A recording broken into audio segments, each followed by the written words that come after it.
Hey yo, what's up gang? Welcome back, another video, another vlog, another episode.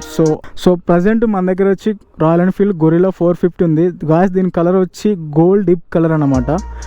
Last time మనం ఇది launching day రోజు మనం review ఇచ్చినాం. So performance ఎలా ఉందో ఒకసారి టెస్ట్ డ్రైవ్ చేసి అండ్ దీని గురించి డిస్కస్ చేద్దాం. అండ్ ఈ బైక్ ఎవరు తీసుకోవచ్చు సో అది కూడా డిస్కస్ చేద్దాం, ఓకేనా? ఇంకెందుకు లేటు, సో బైక్ స్టార్ట్ చేద్దాం.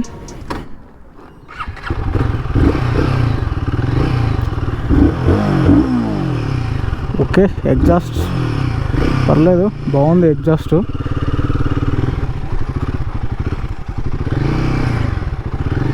ఓకే అండ్ గాయస్, సీట్ మాత్రం చాలా కంఫర్టబుల్గా ఉంది. వేరే ఇప్పుడు ఓ మై గాడ్, వామ్మ ఇంతగానో లేస్తుంది కదా నాయన, holy shit. Guys bike second గేర్లో 60-50 అసలు మామూలుగా లేదు, ఒక రేంజ్లో లేస్తుంది బండి.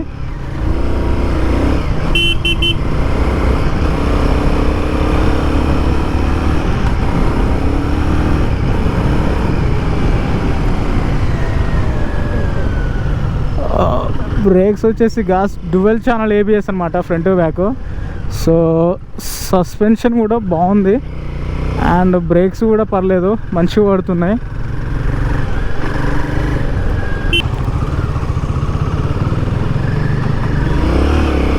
ఓ మా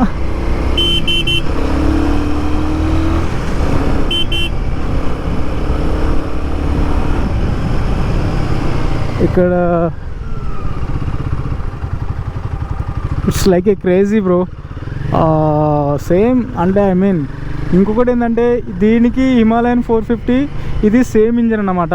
సో అది అడ్వెంచరు, ఇది రోస్టెడ్ స్ట్రీట్ బైక్ అనమాట. సో కంప్లీట్గా స్ట్రీట్ బైక్స్, ఇది అడ్వెంచర్కి సెట్ కాదు. అండ్ ఇది ఎలా అంటే కంప్లీట్గా ఎలా అంటే సో మన లోకల్లో తిప్పుకోవడానికి ప్లస్ ఏదైనా వీకెండ్ రైడ్స్ ప్లాన్ చేయడానికి. సో అడ్వెంచర్ కాదు. 4 గేర్లో ఇక్కడ చూస్తారు కదా, 4th గేర్లో కనిపిస్తుంది కదా మీకు, ఇక్కడ 5th గేర్లో ఉన్నాం, 6th గేర్లో ఉన్నాం. చూద్దాం ఎంత లేస్తుందో.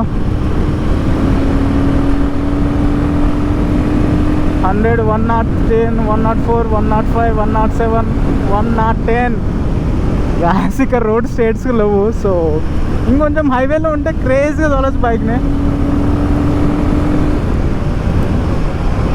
ఏబిఎస్ కూడా ఎక్దమ్ ఉందన్నమాట, నో టెన్షన్.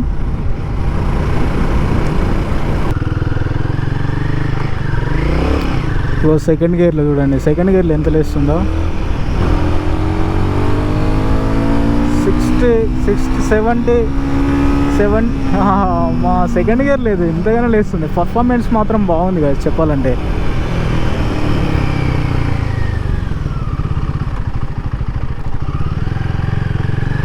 అండ్ ఇది టోటల్గా ఆఫ్ రోడ్ కాదు. సో మనం ఆఫ్ రోడ్ చేసి చూద్దాం ఒకసారి. ఆఫ్ రోడ్ మీన్స్ అంటే టోటల్గా ఆఫ్ రోడ్ కాదు.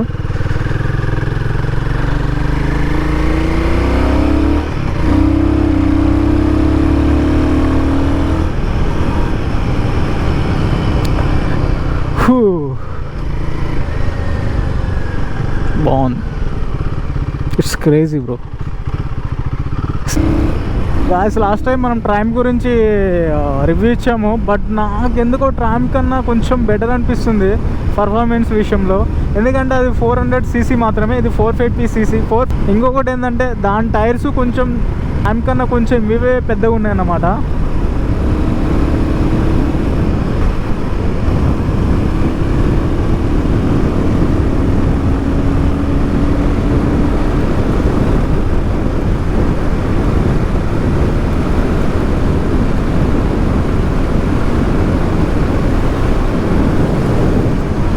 ఇంకోటి ఏంటంటే సీట్ పొజిషన్ కూడా, నీకు టైర్స్ ఉన్నాయి కదా కరెక్ట్ ఎగ్జాక్ట్గా ట్యాంక్ ఇట్లా ఫిట్ అయిపోతున్నాయి అన్నమాట.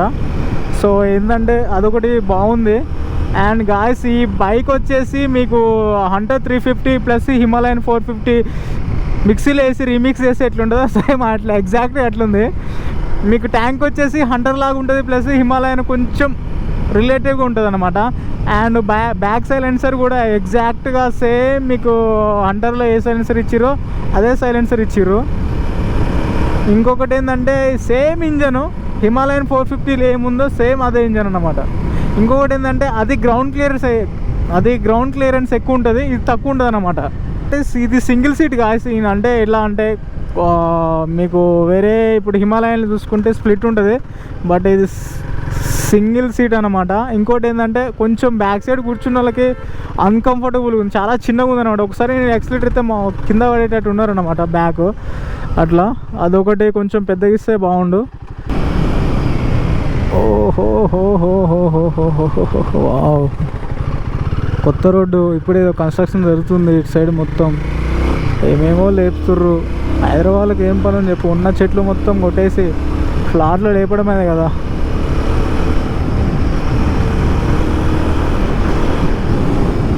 వావ్ వావ్ వావ్, నేను ఎప్పుడే ఏ ప్లేస్ పోయినా కొత్తగా మంచి ప్లేస్ భలే వస్తున్నా. Holy shit, oh my God.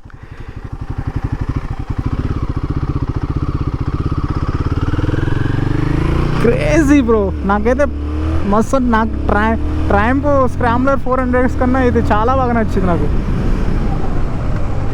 చూసిరు కదా బ్రేక్స్ ఎట్లా పడుతున్నాయో, dual channel ABS brakes. So guys ఇదన్నమాట, చూశారు కదా. నాకైతే బైక్స్తో కంపేర్ చేసుకుంటే చాలా బెటర్ అనిపించింది నాకైతే.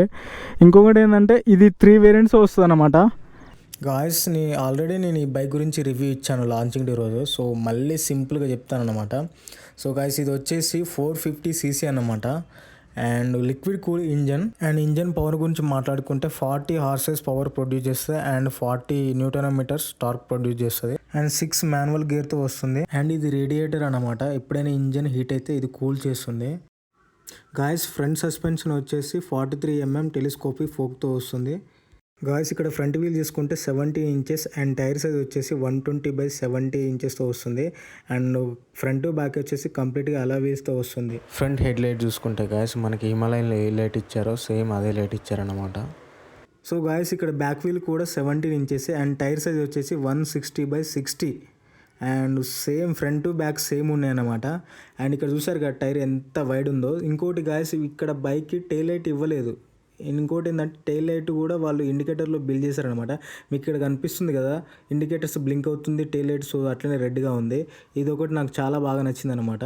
గాయస్ మనం ఇక్కడ సైలెన్సర్ చూసుకుంటే హిమాలయన్ 450లో ఏమి ఇచ్చారో ఎగ్జాక్ట్ సేమ్ కూడా అదే సైలెన్సర్ ఇచ్చారనమాట. ఇక్కడ మీకు గొరిల్లా 450 అని అనిపిస్తుంది, అండ్ పైన రాయల్ ఎన్ఫీల్డ్ అని మీకు లోగో కనిపిస్తుంది. అండ్ ట్యాంక్ సైజ్ వచ్చేసి గాయస్ 11 లీటర్స్ మాత్రమే, ఇంకొంచెం 15 అట్లా ఇస్తే బాగుండే. అండ్ సీట్ వచ్చేసి గాయస్ ఓన్లీ సింగిల్ సీట్ వస్తుంది. పిలియన్ సీటు కొంచెం పెద్దగా ఇస్తే బాగుండు అనిపించింది నాకైతే, కొంచెం కంఫర్టబుల్గా లేదు వెనక కూర్చున్న వాళ్ళకి. సో గాయస్ బైక్ని చూస్తే ఓవరాల్గా ఇలా ఉంటుంది అనమాట. సో ఇది ఏంటంటే మన రాయల్ ఎన్ఫీల్డ్లో ఇది ఫస్ట్ రోస్టర్ బైక్ అని చెప్పుకోవచ్చు. సో నాకైతే మస్తు నచ్చింది గాయస్. సో మీకు ఎలా అనిపించిందో కామెంట్ చేయండి. అండ్ ఇంకోటి ఏంటంటే వీళ్ళు Type 2 Type C cable charging port కూడా ఇచ్చారు. సో ఇది ఒక వన్ ఆఫ్ ద బెస్ట్ ఆ ఫ్యూచర్ అని చెప్పుకోవచ్చు. ఎందుకంటే లాంగ్ రైడ్ చేసే వాళ్ళకి ఇది ఛార్జింగ్ అయిపోతుంది అనేది చాలా ప్రాబ్లం ఉంటుంది. అండ్ గోప్రోస్కి కెమెరాస్కి ఛార్జింగ్ పెట్టుకోవచ్చు. సో ఇది నాకు చాలా బెటర్ అనిపించింది. సో గాయస్ నేను చెప్పేది ఏంటంటే ఫైనల్గా నేను ఒకటి చెప్తా. సో ఈ బైక్ ఎవరు తీసుకోవచ్చు అంటే లైక్ ఆఫీస్ పర్పస్ అండ్ లోకల్లో జాబ్ చేసే వాళ్ళకి, అండ్ స్టూడెంట్స్ కూడా తీసుకోవచ్చు. మైలేజ్ కన్సిడర్ చేయని వాళ్ళకైతే ఇది ఓకే.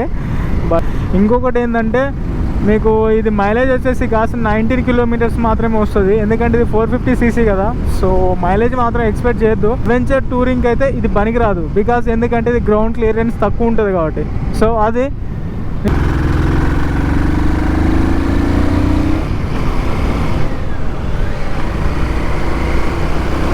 ద బెస్ట్ అడ్వాంటేజ్ ఏంటంటే సీట్ అంటే హైట్ తక్కువ ఉన్న వాళ్ళకి కూడా చాలా కంఫర్ట్గా డ్రైవ్ చేసుకోవచ్చు, నో ఇష్యూ. ఇంకోటి ఏంటంటే ట్రయంఫ్ స్క్రాంబ్లర్ ఉంది కదా, అది మినిమం 5.7 5.8 ఉండాలి దాన్ని డ్రైవ్ చేయాలంటే. సో దీనికి అంత హైట్ ఉండాల్సిన అవసరం లేదు. సో మా మ్యాక్సిమం 5.4 5.5 5.6 ఉన్న వాళ్ళు కూడా కంఫర్టబుల్గా డ్రైవ్ చేయొచ్చు, నో ప్రాబ్లం.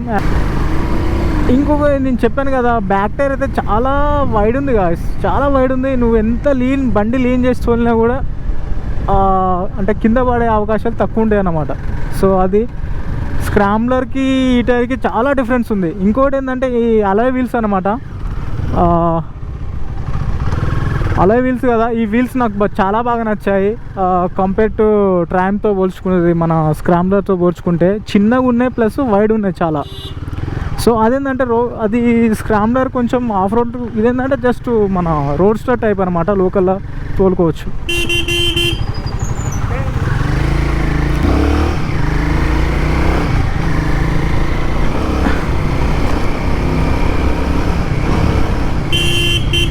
అరే చోటు జరుగురా.